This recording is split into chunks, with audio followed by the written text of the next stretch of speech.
Righto. What are we doing today, bud? Oh. Okay then. I'm not getting paid just now. What are we doing today? What some would call an annual service, what some would call D service, what some would call a hubbo. But pretty much it's a bearing repack.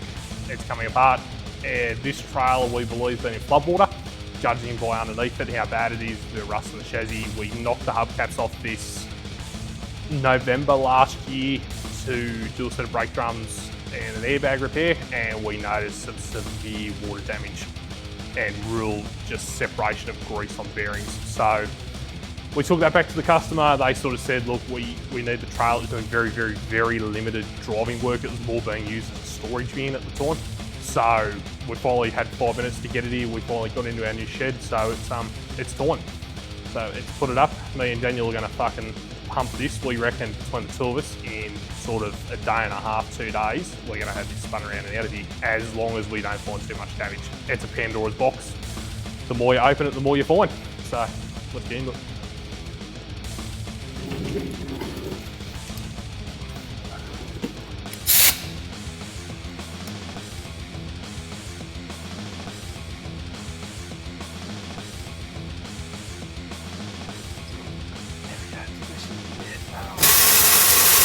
Yep. Is that done up?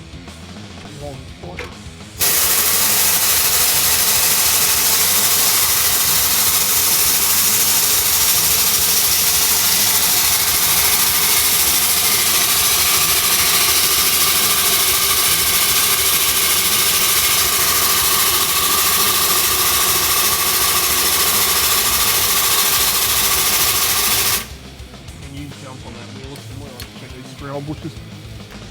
Like physically jump on it? Yeah, like to actually jump on the rim.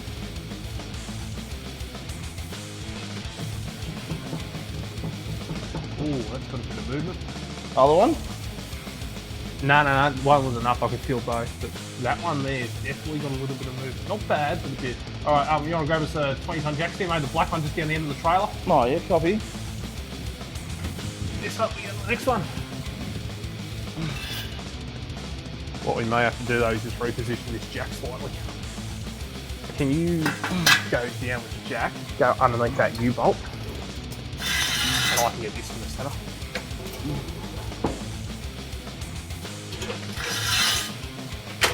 Ready? Kick that around to me. Come back a bit, over a bit, out there.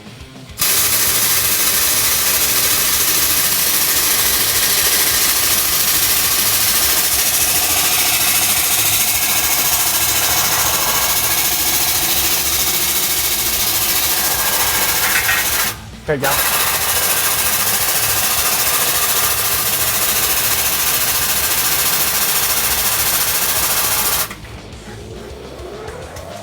Yep, go down there, mate. Sweet. So you can sit in a good spot. So just to explain, because there'll be a lot of people on YouTube that say, you know, 120-ton jack stand's not enough on an axle. At the rear of the trailer, when Daniel stops making noise, at the rear of the trailer, there is 2 25-ton stands underneath the chassis taking the weight of the van. So all the weight that jack stand is taking is maybe 2 or 3 ton, which is just axle weight. That's it. You won't be able to get that angle in. You have to keep coming in from the front.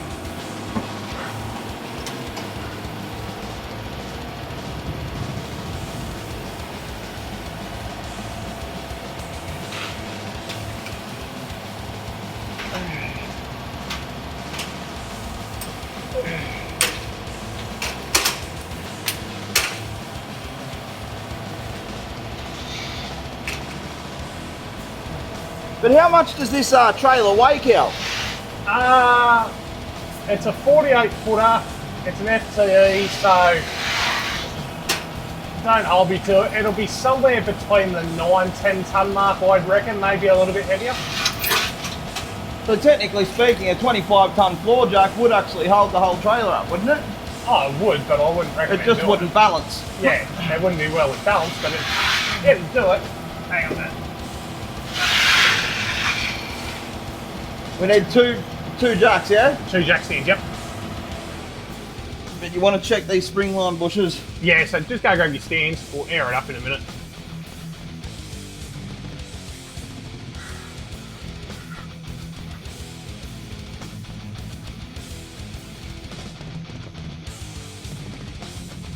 You can definitely tell this is an ex-Scotch refrigerated beer.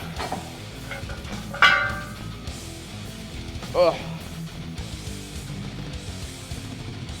Covered in air leaks. There's a million miles of hosing at least to know me. Midnight special. Oh, thank you.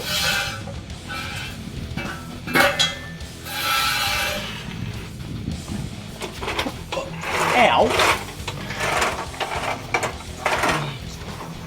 Right, mate, you go up there. That'll do us.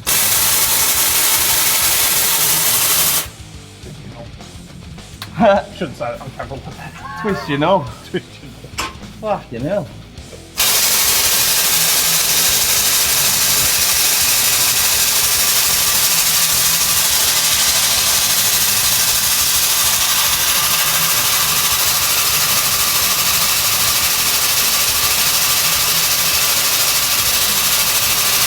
Righto. You want to go do the jumpy? Jumpy. And I'll take the spring off. Ugh.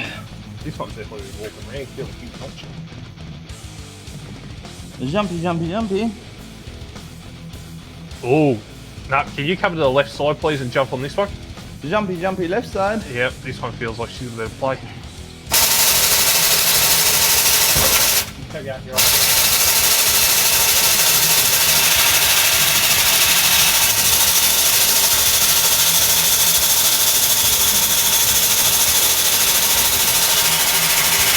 Right, check your teeth.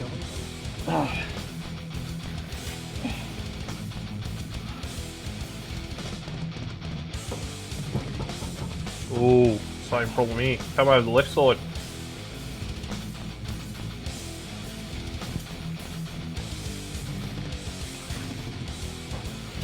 Yep, fucking oath. Right, 2 left-hand rear sprinkler bushes to do as well. What a bonus. You said you're going to do both, didn't you? Well, we might as well, because by the time you fuck around trying to just jack one sword down, you might as well just do both.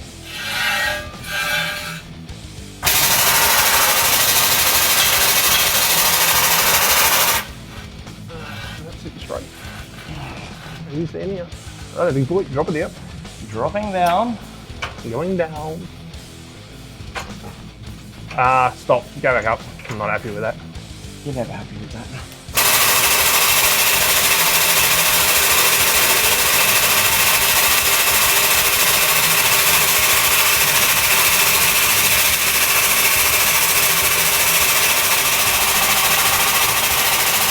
Right, there you go. Beauty. I'm happy with that. Okie dokie.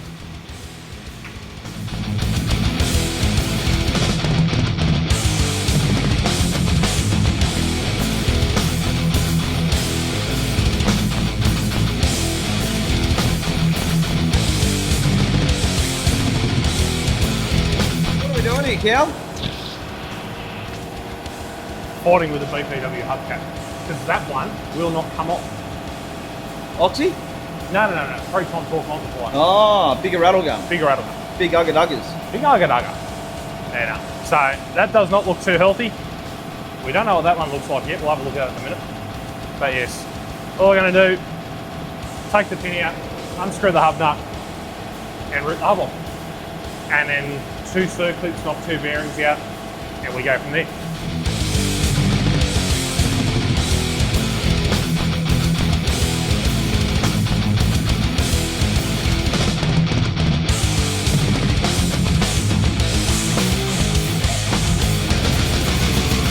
So we've run into a bit of a problem here, and Cal reckons he's got the solution with his Who's water.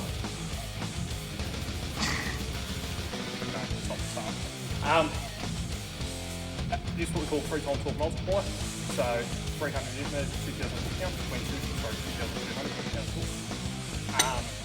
If we put this on, we'll give 3 times the torque force than what we can normally do with us just swinging off the breaker bar. So we're going to give this a go. Otherwise, we've either got to belt the fuck out of that, this form hub cover, or we cut it off and buy a new one. So this seems like the easier option at the moment. If this doesn't work, we're going to get a hammer and buy a new hubcap.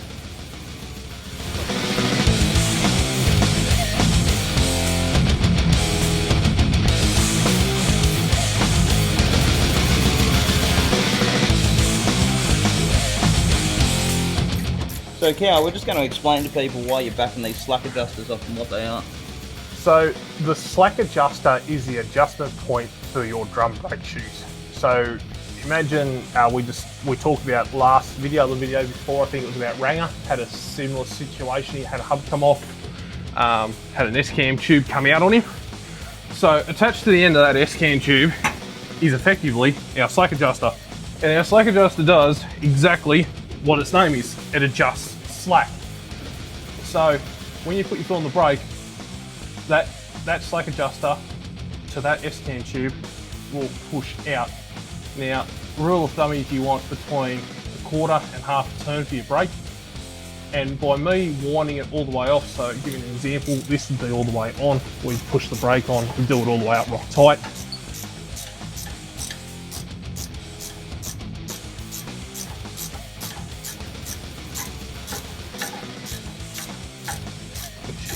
Weight.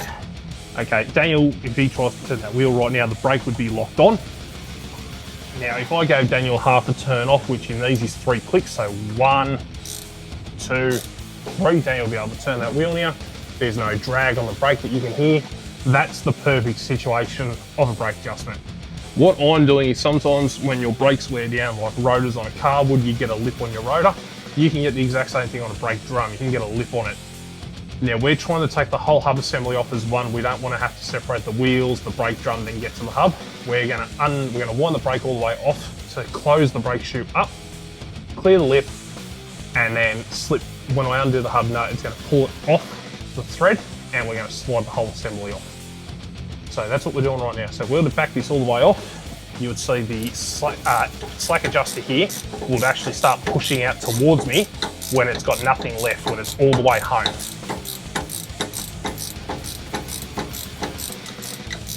So right about now it's pulling out at me.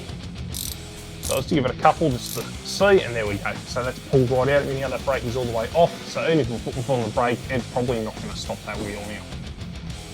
It's as simple as that. Where a lot of people go wrong adjusting these brakes, especially truck drivers and mechanics, they get told to go tighten up as much as they can until they can't tighten anymore, and then back off 3 clicks. A lot of guys don't realise that in these right is tight, left is loose. Because in some brake applications, especially in Japanese trucks, on Z-cam brakes, they're the opposite. We'll get into Z-cam brakes later in later episodes with some Volvo gear and some Swedish gear. But yeah, on this German stuff, it's fairly straightforward, simple. And BPW one of the best axles you can get under a trailer. So we will go back to the upside here. Just because we didn't have the camera rolling, we're going back to that point that we were just talking about on camera, about how I've stolen his rolly seat, and so he's gone to get the rated seat. Load rated. Alright, so just to give everyone a bit of an idea, we're taking our hubcap off, which is still jammed in our socket. We'll work on getting that out later. And there is also a split pin, which is a safety mechanism that goes down in there and locks in position, and so it doesn't come out. This wire ring locks in all the way around the nut. So we've taken that out already, but that would go in there and lock in around the way around there, lock into it, and it wouldn't come out. But we've taken that out already, so we'll have to go back on that. Now, inside here you'll also see a circlip, which I'll just clean that up so everyone can see. There is a circlip in there. Now, if you want an easy battle, leave the circlip in, unscrew the nut, because what that is going to do, it is going to pull this hub assembly off to save us trying to fight pulling it off later. If you pull that circlip out and then you got to undo this nut, you're going to struggle, because then you're going to be fighting with this wheel to get the inner bearing off the whole lot. And if the hub seal has a great deal of suction force on it because of the grease and the pressure, you're going to struggle. So leave the circlip on and undo the nut. This only works on a drum setup, not a disc. Don't try doing this if it's a disc setup, you'll give yourself more headache than good. Using our accredited BPW tool that was made in China. Got a bad deal with China. We got a very bad deal with China. So that's fairly loose until we take up the slack when we come up against the circlip. We're now up against the circlip, you just would have seen that wheel drop. So now we're pulling the hub off with the nut. And for anyone that hasn't really understood the theory here, it's because the nut is pushing up against the back of the circlip, which is inside the hub, and that's forcing it to come off. Is that right? That would be correct.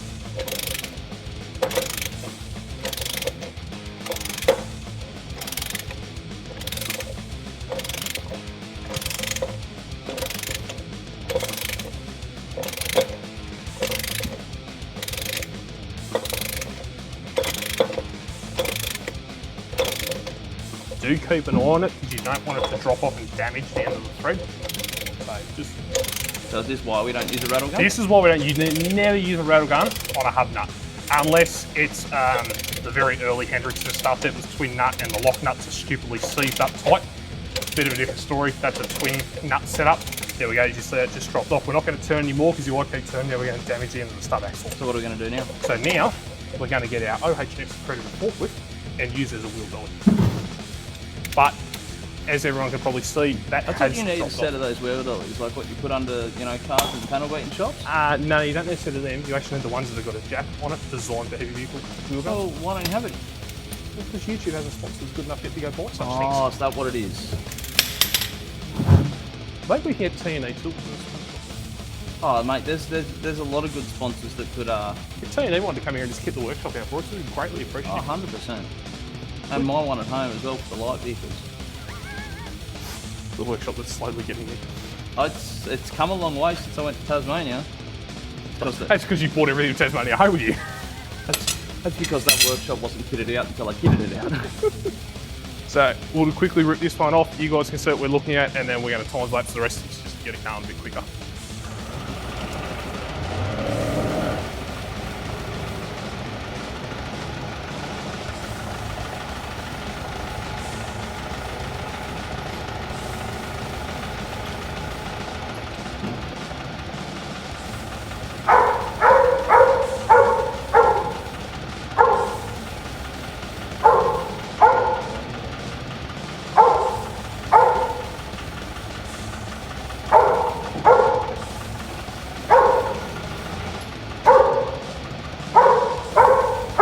I could not have gone any better.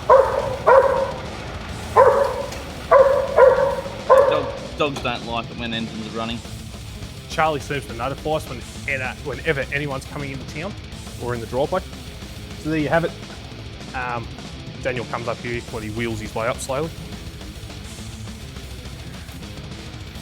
What can happen is there is an O-ring sitting there with a two-piece hub seal, so I'll just pop this dust cover off. If I put the screwdriver, that'd be a hell of a lot easier.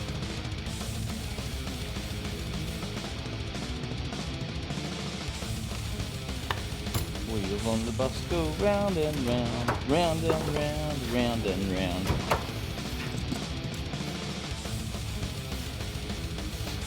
Wheels on the bus go round and round all day long. Preschool left in 2004, if you don't know. Alright, so it's our dust cover. We have another circlip on the inside. So what we do is our big circlip guys. Pop them off. That comes off as one piece like that. And goes flying. And then you just put your fingers in. You pull our hub seal, runner, bearing out as one. And there you go. That's our hub assembly. Done and dusted. Pretty straightforward and simple. Yeah, good. And now we repeat that 5 more times.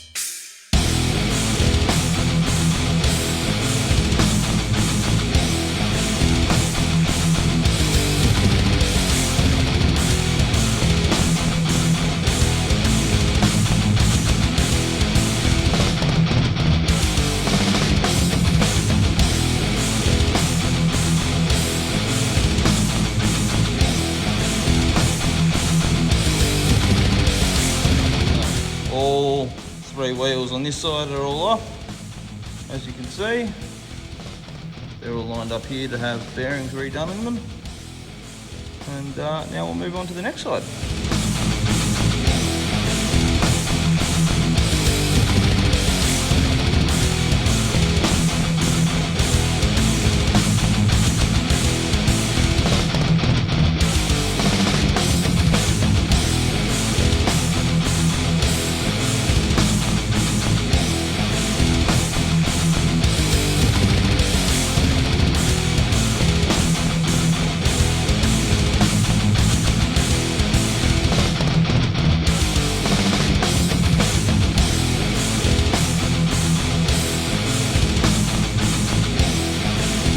So where we're at here at the moment, you wanna fill everyone in, Kel? So pretty much this was super tight. That's all my pod didn't work. Our radar gun option didn't work. This has been fairly used and abused before. Whoever's put it back on and done it up is actually sort of semi-stripped it, and unfortunately us trying to do it again today has fully stripped it and rounded it. Like we should be looking at something along the line on here, but it should be in the shape of that we can get onto. That is just spinning on there at the moment and we're not fucking grabbing. So we've tried hitting it and just shaking it to get it to move. We can't, so our last option is we've taken the outer wheel off, we've put a cut wheel on a die grinder, and we're going to cut that in half, turn the wheel, cut another half, and split it off into two pieces. That's the best we can do at the moment. There is a serious threat to fire here. We do have grease in the hub, a few other bits and pieces, so this is going to be, Daniel's going to be our fire watch, the forest going to be behind him. And a cigarette. And a cigarette to ignite it. Yeah. And yeah, we'll take them on. And as per our swims, he's got his 2 Savage sunnies on, Best pair of safety glasses in the fucking body. even though they're not the safety ones.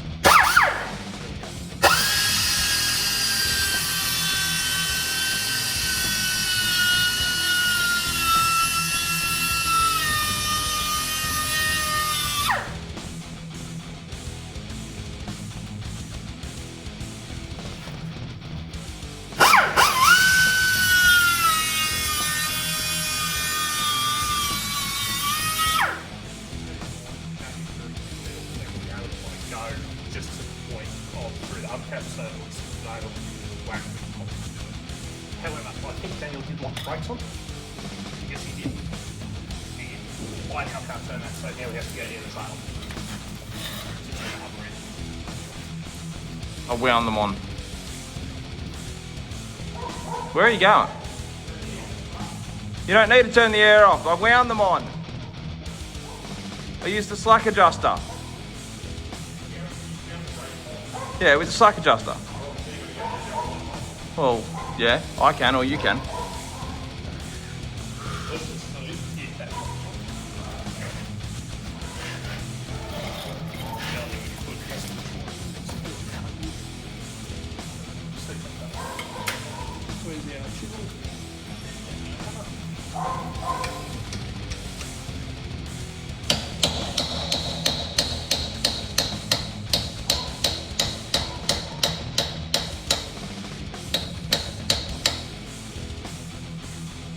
Or do we need more of a cut? Can't we just like do like a good cut and then punch something through it and then twist it up? Yeah, that's what I'm saying. If we do it out more, you know what I mean? Do like more of a hole and then put a bar through there.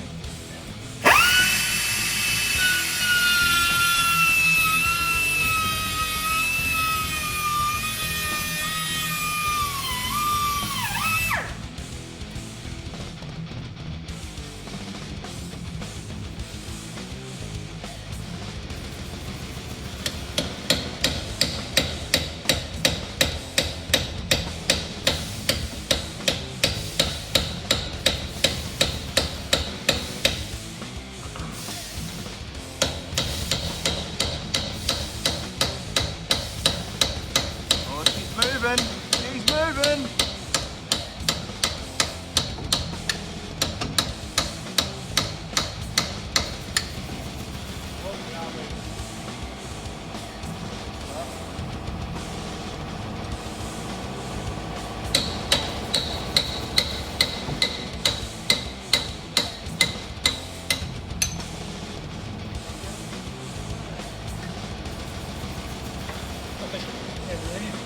Cheers, Baz. Thank you. Thank you, Baz.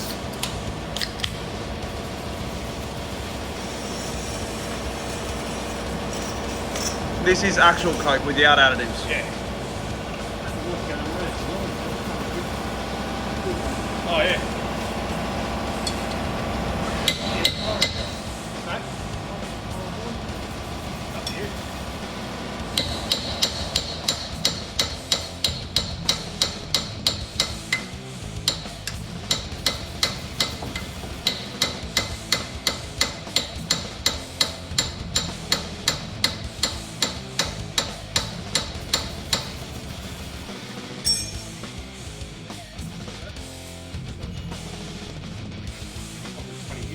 Scott's refrigerator open. This is an old Scott's trailer, is it? Yeah, it's Scott's refrigerator. Man, 308. Have you worked on this one prior? Probably once upon a time at Scott's like this. I probably done the last hubbo service this bit like 10 years ago.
We got the bearings out. So now what do we need to do? We're going to whack the bearing cones out, and then you're going to clean the hub. And then we're hopefully with our new bearing kits, our genuine BPW bearing kits, we'll get a ring kit so we don't have to fill the centre of the hub with grease. We're going to pack the bearing and the bearing cone. Pretty good design for BPW to be able to do that. Saves a lot of time. A lot of dead grease, a lot of costs come down doing it that way. So we're going to whack these out, we're going to clean the hubs, and we're going to whack them.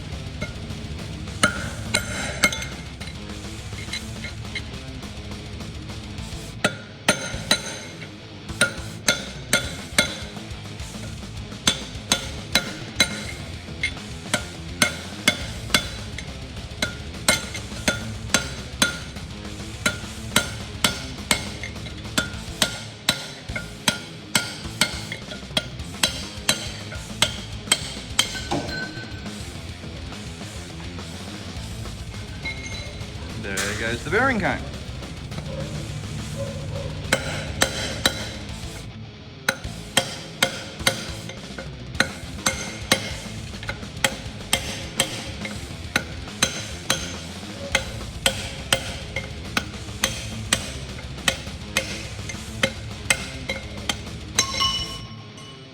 There goes the second one.